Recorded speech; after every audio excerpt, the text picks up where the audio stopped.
বলতে পারে এটা তো কোরআনে নাই, হাদিসে নাই। কি রিনাউন্ড একটা দলিল হচ্ছে ইমাম বুখারীর ঘটনা। আমরা জানি তিনি হাদিসগুলোকে একদম বাছাই করে করে সহি হাদিসগুলোকে নিয়ে একটা কিতাব রচনা করেছেন, সংকলন করেছেন।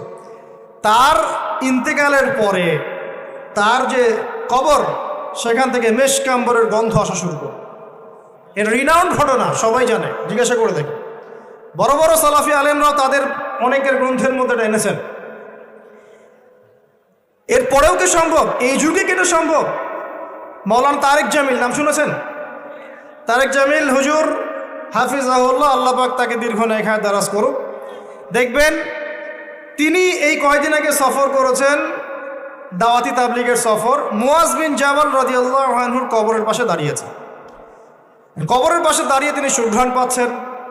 পাওয়ার পরে তিনি চেক করছেন যে এটা কি কাপড় থেকে আসছে নাকি এটা মাটি থেকে আসছে, কোত্থেকে আসছে। তখন তিনি চলে গেলেন, গিয়ে আবার একটা সফর করে পরের দিন আবার আসলেন। এসে দেখেন সেম ঘটনা। তিনি বলছেন যে এটা কোত্থেকে আসছে। খাদেম তিনি বলছেন যে 2 দিন আপনি এসেছেন, এটা তো আমরা যতদিন থেকে এখানে আছি প্রত্যেক দিন আমরা পাচ্ছি, আলহামদুলিল্লাহ। এখন এগুলো ঘটনার তো আপনি মারেফতের ঘটনা, আল্লাহ পাকের কারামাত, এগুলোর তো আপনি অথেন্টিক প্রোটেস্ট্যান্ট ব্যাখ্যা দিতে পারবেন না। পারবেন? ব্যাখ্যা দিতে পারবেন না। বিষয়টা হচ্ছে যে মানুষ জান্নাতি, হামজা রাদিয়াল্লাহু আনহু কি জান্নাতি না জাহান্নামী? হামজা রাদিয়াল্লাহু আনহু কি জান্নাতি না জাহান্নামী? হামজা রাদিয়াল্লাহু আনহু একজন সাইয়্যিদুশ শুহাদা, শহীদদের সর্দার। উহুদের মাঠের শহীদ যারা আছেন তারা কি জান্নাতি না জাহান্নামী? হাদিসে এসেছে যখন কেউ আল্লাহর রাস্তায় যুদ্ধ করে শহীদ হয়, তার আত্মাটাকে আল্লাহ পাক জান্নাতে সবুজ পাখির মধ্যে রেখে দেন এবং সেখানে সে জান্নাতে ঘুরে বেড়ায়, যা ইচ্ছা ফল খেয়ে বেড়ায়। এখন নিঃসন্দেহে উহুদের সাহাবীরা সব জান্নাতি। এখন জান্নাতি কোনো মানুষের কবর থেকে যদি ঘ্রাণ আসে, সেই ঘ্রাণটাকে জাহান্নাম থেকে আসবে নাকি বোকা? কথা বলেন। জান্নাতি কোনো মানুষের কবর থেকে যদি সত্যি সত্যি ঘ্রাণ আসা শুরু করে আর কিছু মানুষ সেটা পায়, সেই কবর থেকে কি জাহান্নামের গন্ধ আসবে না জান্নাতের গন্ধ আসবে? আর যদি আমরা বলি যে মাশাআল্লাহ মদিনার পরিবেশটা পুরো জান্নাতি পরিবেশ, তার মানে কি মদিনাকে জান্নাতের সাথে তুলনা করা হলো? কথা বোঝেন নাই? আমরা যদি বলি বাহ মদিনার পরিবেশটা মাশাআল্লাহ জান্নাতি, এই কথার মধ্য দিয়ে কি মদিনাকে জান্নাতের সাথে তুলনা করা হয়েছে? কিসের সাথে কি মিলে তালগোল পাখি অনলাইন গরম করে আল্লাহ ভালো জানে। আমি খুবই ইন্টেলেকচুয়াল লেভেল দেখে আমি খুবই হতাশ যে মানুষের ইন্টেলেকচুয়াল লেভেল এত নিচু হতে পারে। আর কোরআনে যে আল্লাহ পাক বলেছেন জান্নাত এমন জায়গা যা কোনো চোখ দেখে নাই, কোনো কান শোনে নাই, কোনো হৃদয় কল্পনা করে নাই, এই আয়াত কি আমরা জানি না? এই আয়াত আমরা জানি না? সুবহানাল্লাহ। আর মনে করেন আপনি মুয়াজ বিন জাবাল রাদিয়াল্লাহু আনহুর কবরের কাছে গিয়েছেন, আপনি সুঘ্রাণ পেয়েছেন, এর মানে কি আপনি কবর পূজারী হয়ে গেছেন?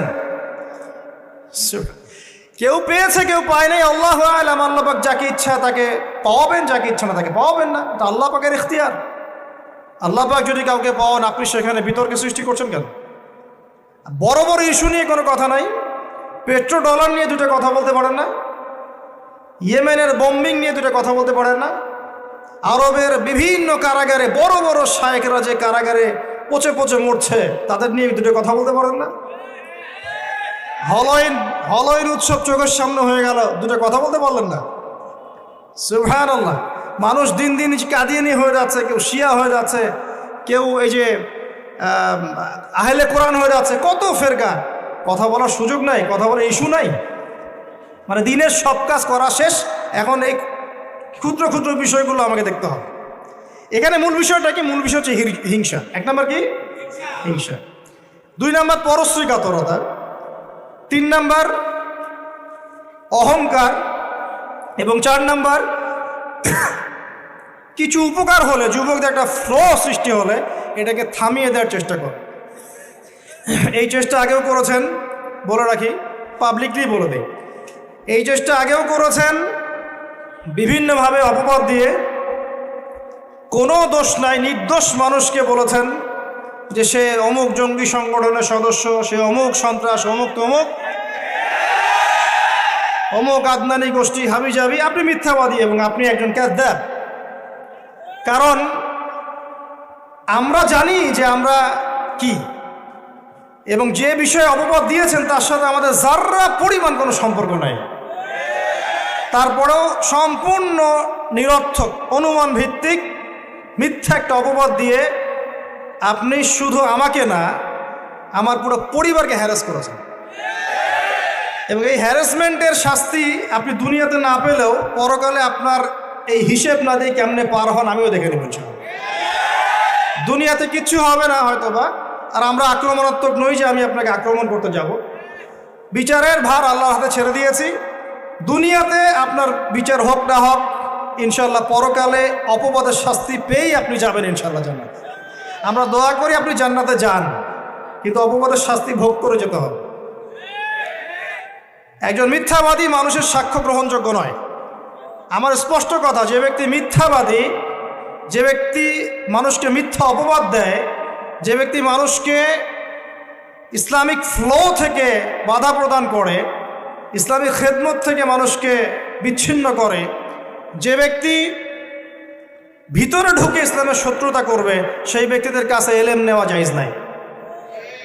এবার আমার ফতোয়া শুনে রাখেন, যে ব্যক্তি মিথ্যাবাদী, যে ব্যক্তি মানুষকে অপবাদ দিবে, যে ব্যক্তি মানুষের জানমাল ইজ্জত আবরুর ক্ষতি করবে মিথ্যা অপবাদ দিয়ে, এই ব্যক্তির কাছে জ্ঞান নেওয়া জায়েজ না। আল্লাহওয়ালা সেই সব মানুষের কাছে গিয়ে জ্ঞান আহরণ করেন যেই মানুষেরা অনলাইনে আসে না, ফেসবুকেও আসে না, ইউটিউবেও আসে না, যেরকম ছবিই নাই, সারাদিন রাত মাদ্রাসায় পড়াচ্ছেন, আলহামদুলিল্লাহ আলেম তৈরি করছেন। এইসব আল্লাহওয়ালা মারেফতওয়ালা মানুষের কাছে গিয়ে দিন শেখেন, ইনশাল্লাহ অনেক শিখতে পারবেন। অনলাইন দিন শেখার একমাত্র প্ল্যাটফর্ম নয়, ফেসবুক ইউটিউব দিন শেখার একমাত্র প্ল্যাটফর্ম নয়। সিলেবাস তৈরি করতে হবে, আল্লাহওয়ালা, আল্লাহ নূরওয়ালা, মারেফতওয়ালা মানুষের কাছে যান, পড়ে থাকেন, তাদেরকে দেখে অনেক কিছু শিখতে পারবেন ইনশাআল্লাহ। মিথ্যাবাদীদের কাছ থেকে জ্ঞান শেখার দরকার নেই। আর একটা কথা শুধু বলে সামনে যাই, এগুলো করে কোনো লাভ হবে না ইনশাআল্লাহ। কারণ আল্লাহ রাব্বুল আলামিন যদি কাউকে কবুল ও মঞ্জুর করে থাকেন, আপনার এই ঠুনকো মিথ্যের এই বাতাসে আল্লাহ রাব্বুল আলামিনের পথযাত্রীদের নোঙর নৌকা এবং জাহাজ কখনো থেমে যাবে না ইনশাআল্লাহ। আর একজনের ইন্তেকাল হয়ে গেলে বা একজন হ্যারাসের শিকার হলে আরো হাজার হাজার মানুষ তৈরি হবে ইনশাআল্লাহ। আল্লাহ পাক আমাদেরকে সত্য মিথ্যা চেনার তৌফিক দান করুন, এবং সবচেয়ে বড় দোয়া করি যে ইসলামের ভিতরে যে শত্রুরা লুকিয়ে আছে এদের থেকে আল্লাহ পাক আমাদেরকে বাঁচান এবং এদের বিরুদ্ধে আমাদেরকে সচেতন হওয়ার তৌফিক দান করুন। প্রিয় ভাইয়েরা, আমি যে কথাটা বলছি এখান থেকে আমি আলোচনার শেষের দিকে যাব, খুব মনোযোগ দিবেন। এই অংশটুকু, এখান থেকে শেষের অংশটুকু আল্লাহ রাব্বুল আলামিন তার নবীর মাধ্যমে আমাদেরকে জানাচ্ছেন। কি জানাচ্ছেন? সূরা কাহফ আপনি তেলাওয়াত করবেন, ইনশাআল্লাহ আপনি দাজ্জালের ফিতনা থেকে বেঁচে থাকবেন। সারা বিশ্বে মেসাকার করে দিবে সে, হাতে জান্নাত জাহান্নাম নিয়ে ঘুরবে, মানে উন্নতি এবং ধ্বংস। আর কি 40 দিন সে পুরো বিশ্বটাকে শাসন করবে। কতদিন? 40 দিন। কোত্থেকে আসবে? উত্তর 3টা। কয়টা? 3টা বর্ণনা পেয়েছি আমি, এর চেয়ে বেশি থাকতে পারে, আমার হয়তো জানা নাই। আমি 3টা পেয়েছি। 1, খোরাসান থেকে সে বের হবে, 1 নাম্বার। 2 নাম্বার, ইস্পাহান একটা জায়গা আছে ইরানের, সেখান থেকে বের হতে পারে, 2টা। 3 নাম্বার হচ্ছে শাম, ইরাক।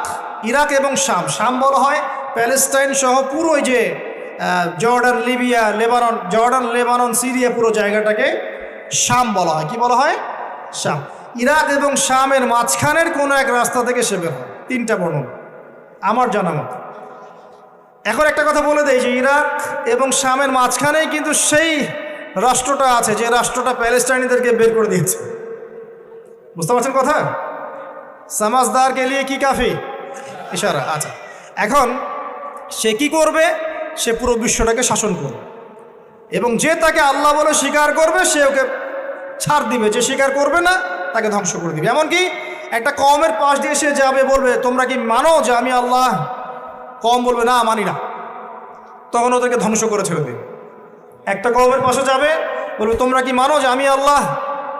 তারা বলবে হ্যাঁ মানি, তুমি আল্লাহ, নাউজুবিল্লাহ। তখন ওই কমকে সে কি দিবে? গুপ্তধন দিবে, গুপ্তধন। মানে সে যখন হাঁটবে তার পিছনে গুপ্তধনগুলো ঘুরে বেড়াবে।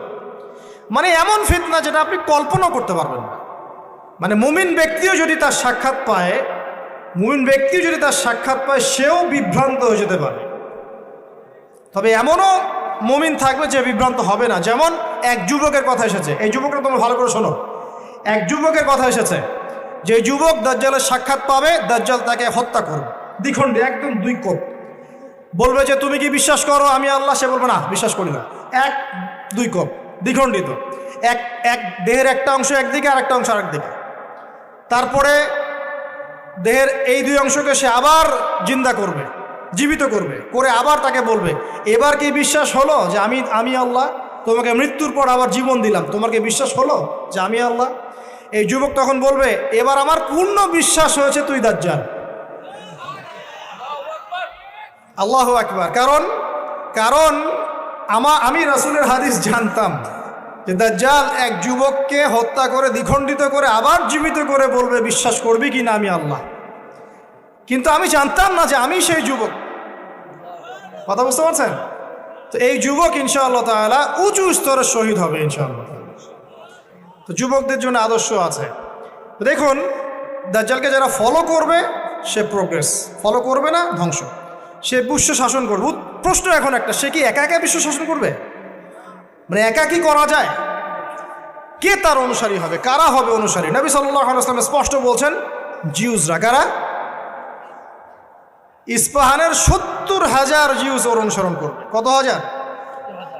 এবং তার লাস্ট ফলোয়ার সম্পর্কে বলা আছে এক শ্রেণীর মহিলা যাদেরকে ঘরে রাখা যাবে না। তো সেই আদর্শ এখন ছড়িয়ে পড়েছে না? ফেমিনিস্ট রেভলিউশন ছড়িয়ে পড়েছে না? আপনি কি আপনার বোনকে ঘরে রাখতে পারছেন? আপনার স্ত্রী কি ঘরে থাকতে চায়? কেউ চায় না। এখন সবাই বাঁধন ছিন্ন করে বেরিয়ে যেতে চায়। আচ্ছা, আমি আসছি ওদের জায়গায়। শেষ করার আগে অবশ্যই তাদের জায়গায় আসবো ইনশাআল্লাহ। আসুন, কে ফলো করবে? জিউসরা। এখন জিউসদের মধ্যে কি সবাই? উত্তর না, সবাই না। কারণ এমন অনেক ভালো জিউস আছেন যারা এখনও প্যালেস্টাইনিদের পক্ষেই কথা বলে, এমন আছে। তাহলে কারা? যারা জালেম। যারা কি?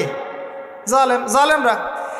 এখন একটু লক্ষ্য করেন ওয়ার্ল্ডের দিকে তাকিয়ে, যে একটা বিশ্বকে শাসন করতে হলে আপনার বিশ্বের সব বড় বড় ডিপার্টমেন্টগুলোকে শাসন করতে হয় না? শ্রীলঙ্কা নাম শুনেছেন তো? শ্রীলঙ্কা কি বিশ্বের অর্থনীতিকে শাসন করতে পারবে? মালদ্বীপ পারবে? পাকিস্তান, নামটা যদিও পাকিস্তান, কিন্তু ওখানে অনেক নাপাকি আছে। কথা বুঝতে পারছেন? অনেক নাপাকি আছে। আল্লাহ পাক পবিত্র করুন নাপাকি থেকে, দোয়া করি। উত্তর কোরিয়া, সে কি পারবে? আপনাকে যদি ইকোনমিক্যালি সারা ওয়ার্ল্ডকে রুল করতে হয়, তাহলে সারা বিশ্বের অর্থনীতি আপনার নখদর্পণে থাকতে হবে। সেটা কি মুসলিমদের আছে? কাদের হাতে এগুলো এখন? বুঝে নেন। তাহলে ওয়ার্ল্ডকে রুল করতে হলে ইকোনমি ডমিনেট করতে হবে। আপনি এটার ক্ষমতা আমাদের কাছে নাই, ওদের কাছে আছে। মিডিয়া নিয়ন্ত্রণ করতে হবে না? ওয়ার্ল্ডকে রুল করতে হলে মিডিয়া লাগবে কি না? তাদের হাতে। ফাইন্যান্স রুল করতে হবে কি না? লাগবে, এটা ওদের হাতে। পলিটিক্যাল অ্যাফেয়ার্স রুল করতে হবে কি না? হবে। মিলিটারি সেকশন রুল করতে হবে কি না? হবে। অস্ত্রশস্ত্র, এগুলো তাদের সবচেয়ে সেরা অস্ত্রগুলো লাগবে কি না? মনে করেন আমার কাছে আছে পারমাণবিক অস্ত্র, আপনার কাছে আছে ওই যে রাইফেল, আমি কি আপনাকে ভয় করব? হ্যাঁ, আপনার কাছে যদি পারমাণবিক অস্ত্র থাকে, আমার কাছে না থাকে, আমি ভয় করতে পারি, তাই না? এখন এই মেজর ডিপার্টমেন্টগুলো কি তারা রুল করছে কি করছে না? আচ্ছা, যারা মসিহুদ দাজ্জালকে ফলো করবে তারা ওয়ার্ল্ডে আজকে এত শক্তিশালী হয়ে গেছে। তারা কি এত শক্তিশালী ছিল কখনো? উত্তর না। কখন হয়েছে? বিগত 100 বছরে। কত বছরে? প্রায় বিগত 100 বছর। এখন আপনাকে বাঁচাবে কে তাদের থেকে? আল্লাহ পাক কি বলছেন? কোন সূরা? আল্লাহ পাক বলছেন না, রাসূল সাল্লাল্লাহু আলাইহি ওয়াসাল্লাম বলছেন। কে বলছেন? রাসূলুল্লাহ সাল্লাল্লাহু আলাইহি ওয়াসাল্লাম বলছেন। কোন সূরা বাঁচাবে? সূরা কাহফ। প্রথমে সূরা কাহফ থেকে একটা ছোট্ট অংশ বলি, তারপর আমি শেষের দিকে যাচ্ছি। এই অংশটা মনোযোগ দিয়ে শোনেন। এই সূরার মধ্যে 4টা ঘটনা আছে। কয়টা ঘটনা? একটা আসহাবুল কাহফের ঘটনা, 2 নাম্বার 2 বন্ধুর ঘটনা, এক বন্ধু খুব বস্তুবাদী আর এক বন্ধু হচ্ছে দরিদ্র মুমিন। 3 নাম্বার হচ্ছে যুলকারনাইন বাদশাহ বা নবী, অনেকে অনেক কথা বলেন, আলাইহিস সালাম, তার ঘটনা। 4 নাম্বার হচ্ছে মূসা এবং খিদির আলাইহিস সালাম, তাদের ঘটনা। এছাড়াও এই সূরার মধ্যে ইয়াজুজ আর মাজুজের কথাও আছে। একটা ঘটনা আপনাকে দেখতে হবে আগে, একটু বিশৃঙ্খলা করবেন না প্লিজ, বসেন, আমরা বেশি লম্বা করব না আলোচনা, একটু বসেন। কোন ঘটনা? যদি কোনো প্রশ্ন থাকে আপনাদের চিরকুটে লিখবেন, লিখে ভলান্টিয়ারের কাছে দিবেন, আমরা শেষে যদি সময় পাই দেওয়ার চেষ্টা করবো ইনশাআল্লাহ। একটা ঘটনা, মূসা আলাইহিস সালাম দাঁড়িয়ে লেকচার দিচ্ছেন, জনগণ শুনছেন। একজন দাঁড়িয়ে বললেন, নবী মূসা আপনি অত্যন্ত চমৎকার আলোচনা করেছেন, আপনার চেয়ে কোনো জ্ঞানী মানুষ কি পৃথিবীতে আছে? নবী মূসা বলছেন না। আল্লাহ পাক ধরলেন, না তোমার চেয়েও জ্ঞানী মানুষ আছে। মূসা আলাইহিস সালাম বলছেন, কে সেই মানুষ? আমি তার সাথে সাক্ষাৎ করতে চাই। আল্লাহ পাক বললেন, তুমি 2 সাগরের মিলনস্থলে তাকে পাবে। তিনি চলে গেলেন, গিয়ে দেখলেন হ্যাঁ সেখানে একজন মানুষ আছে, তার নাম খিদির। কি নাম? নবী মূসা বললেন, হাল আত্তাবিউকা আলা আন তুআল্লিমানি মিম্মা উল্লিমতা রুশদা, হে খিদির আমি কি আপনার অনুসরণ করতে পারি এই শর্তে যে আপনি আমাকে জ্ঞান শিক্ষা দিবেন যা আল্লাহ আপনাকে শিখিয়েছেন? খিদির বলছেন, ইন্নাকা লান তাস্তাতিআ মাইয়া সাবরা, তুমি আমার সাথে ধৈর্য ধরতে পারবে না। আগেই বলে দিলেন, এত দূরদর্শিতা, আগেই বলে দিলেন ধৈর্য তুমি ধরতে পারবে না। কথা বুঝতে পারছেন? মূসা আলাইহিস সালাম বলছেন, না ইনশাআল্লাহ আমি ধৈর্য ধরবো। আচ্ছা ঠিক আছে, চলো আমার সাথে। তারা চললেন, সামনে নৌকা, নদী পার হলেন। নদী পার হওয়ার আগেই নৌকা ফুটা করে দিলেন। একটা মাঝি, পদ্মা নদীর মাঝি, আমাকে যদি ফ্রি নৌকা পার করে দেয় আর আমি তার নৌকাটা ফুটা করে দেই, অন্যায় না? খিদির আলাইহিস সালাম এটা করলেন। মূসা আলাইহিস সালাম বলছেন, এটা কি করলেন আপনি? অন্যায় করলেন। খিদির বললেন, আমি বলি নাই আপনি প্রশ্ন করবেন না, আপনি ধৈর্য ধরতে পারবেন না। ঠিক আছে, ভুল হয়ে গেছে, চলেন সামনে। আবার যাচ্ছেন, একটা বাচ্চা, ছোট বাচ্চা ডেকে নিলেন, হত্যা করে ফেললেন। এটা কি করলেন? নিষ্পাপ বাচ্চাকে হত্যা করলেন। আমি কি বলি নাই তুমি সবর করতে পারবে না? তিনি বলছেন, হ্যাঁ ঠিক আছে, আরেকবার প্রশ্ন করলে আমাকে আর সাথে নিয়েন না, চলেন। এবার সামনে গিয়ে একটা দেয়াল পড়ে আছে, একটা গ্রামে গেলেন। গ্রামে গিয়ে বললেন, নাস্তা পানি কিছু হবে কিনা, সৌজন্যমূলক। কেউ কোনো নাস্তা পানি দিল না, কোনো সৌজন্যমূলক আচরণই করলো না। ও যে বাসায় মেহমান আসলে বলে না, খেয়ে আসছেন না গিয়ে খাবেন, ওই টাইপের ছিল আর কি। তো যাই হোক, তিনি দেখলেন যে ওদের একটা দেয়াল পড়ে গেছে বেচারা, ওই দেয়ালটাকে তিনি আবার শক্ত করে নির্মাণ করে রেখে দিলেন। মূসা আলাইহিস সালাম বললেন যে এটা কি করলেন? নাস্তা পানিও দিল না, ভালো ব্যবহারও করলো না, আপনি উল্টা তার এই উপকার করলেন বিনা পারিশ্রমিকেই। কিছু আজর নিতেন তাহলে তো ভালো হতো। তো খিদির আলাইহিস সালাম বলেন, এটা হাদা ফিরাক